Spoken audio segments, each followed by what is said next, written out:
also completed and commissioned.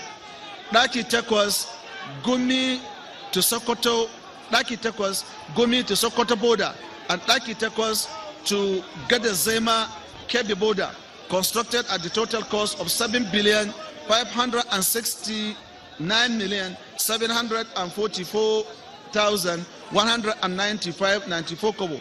These roads are completed, will be soon commissioned by His Excellency the Acting President, Professor Yomi Osibanjo, in the nearest future, inshallah.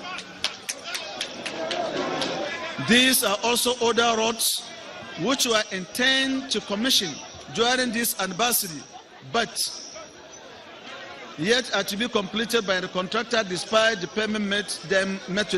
These roads are Nahuche Kembara Road at the cost of 2,149,351,977.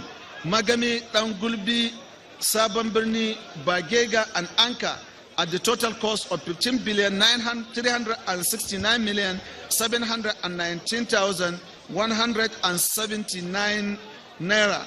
Person of these roads, that is Magami, Dangulbi, has been completed and will also be commissioned soon, inshallah. But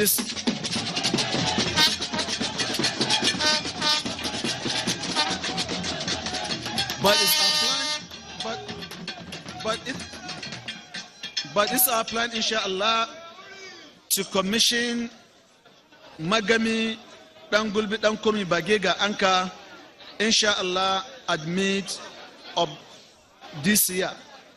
At the end of this year, by December, inshallah, as well as Dauran, Birin Magaji to Anka will also be commissioned, inshallah, and at the end of 2017, December, inshallah.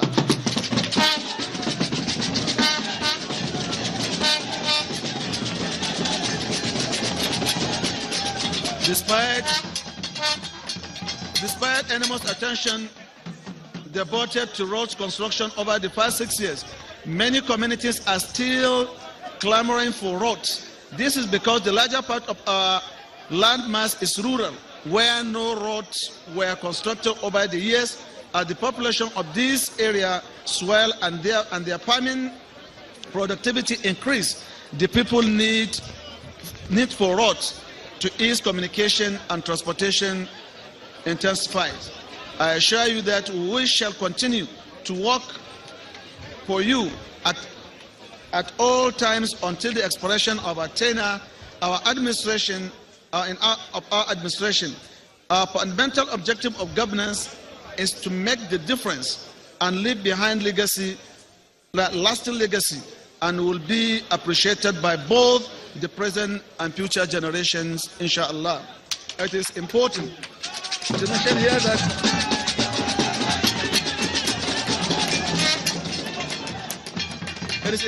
mention here that all the education and health related projects were carried out by our local contractors, were awarded this contract for our people as part of our strategy to empower them and stimulate the local economy. Gladly, all these contractors have been paid their monies at the point of completion of their respective contracts. This has been our practice since inception of this administration, and we are determined to continue with this policy for the remaining periods of the administration. It is equally important to note that some of these projects were undertaken jointly by the state government and collaboration with the local government. I would like to assure everyone here and all those at home that our administration will not relent on the effort to address the numerous challenges of development confronting the state within the remaining 2 years of the tenure of this administration. We are aware that despite our colossal investment in the education sector, for instance, a lot still need to be done. If our state were to catch up age out of the fall of those classified and educational disadvantaged states. Our education development goals is not just to create a highly literate society, but create a society with innovation spirit where people are not content, with what they know of their world, but always are curious to discover more and more. Despite the effort we made within the past 6 years to build the new hospitals and primary health care center, we know we still need to do a lot in the area of healthcare delivery. Most importantly, we need to redouble effort in the area of disease prevention and the primary health care. We need to recruit more quality health personnel to man our hospitals and other health facilities with an estimated population of 4.7 million people. It is worrisome that we currently only have 46 qualified doctors providing the medical services at the state government-owned hospitals. We need to allow the new incentive to attract the health workers and motivate and motivate those already serving in the state service to work harder for the well-being of our people.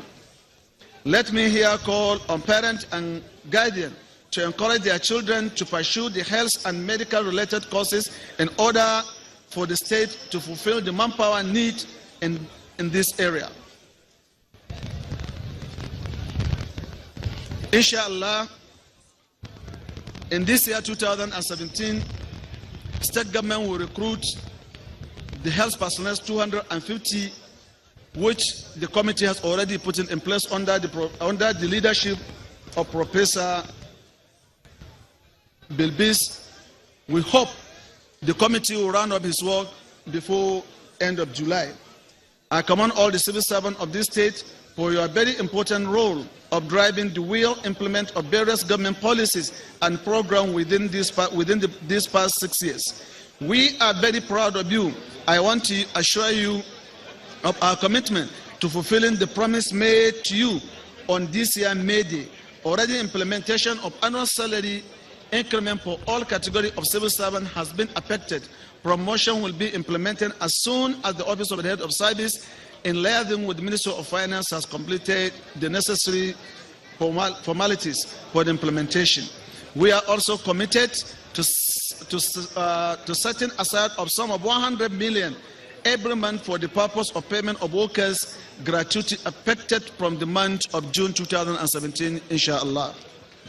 Before I end this address, I want to use this avenue to call on people of Zamfara state, those here and those at home, to continue to pray for the good health of President Muhammadu Buhari, progress of Nigeria and our dear state.